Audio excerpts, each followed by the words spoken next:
Hello दोस्तों, नमस्ते, प्रणाम, जय श्री कृष्णा, राधे राधे। हमरा यूट्यूब चैनल पे रउआ सबके स्वागत है। रउआ सबके बीच में एगो बहुत ही प्यारा, बहुत ही मज़ेदार झूमर गीत लेके आयल बन। ई गीत आप सब सुनी जा और कमेंट के माध्यम से हमके बताई जे ई झूमर गीत आप सबके कैसन लागल।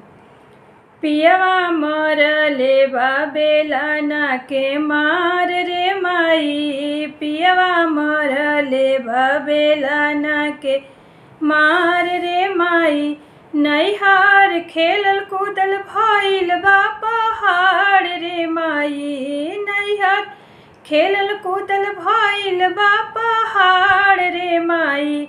पियवा मरले बा बेलाना के मार रे माई, पियवा मरले बा बेलाना के मार रे माई।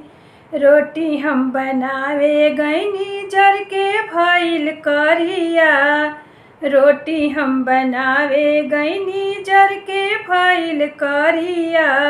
सासू हमरो खाए अइली फेंक दिहली थारिया, सासू हमरो खाए अइली फेंक दिहली थारिया। अब तू ही बताओ कुछ उपाय रे माई, अब तू ही बताओ कुछ उपाय रे माई। पियवा मरले बा बेलाना के मार रे माई, पियवा मरले बा बेलाना के मार रे माई। खाना बनावल हमर लागेला पहाड़ हो, खाना बनावल हमर लागेला पहाड़ हो। सासू जी के चाही 56 प्रकार हो, सासू जी के चाही 56 प्रकार हो। अब तू ही बताओ कुछ उपाय रे माई, अब तू ही बताओ कुछ उपाय रे माई।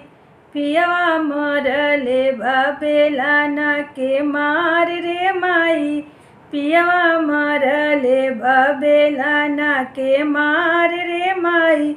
नैहार खेलल कूदल भइल बा पहाड़ रे माई, नैहार खेलल कूदल भइल बा पहाड़ रे माई।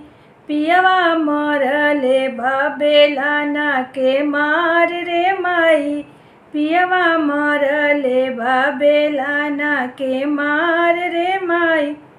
Thank you. ये झूमर गीत आप लोगों को कैसी लगी, प्लीज़ आप लोग कमेंट में ज़रूर लिखिएगा। आप लोग से रिक्वेस्ट है, आप लोग कमेंट में ज़रूर लिखिए कि ये झूमर गीत आप लोगों को कैसी लगी।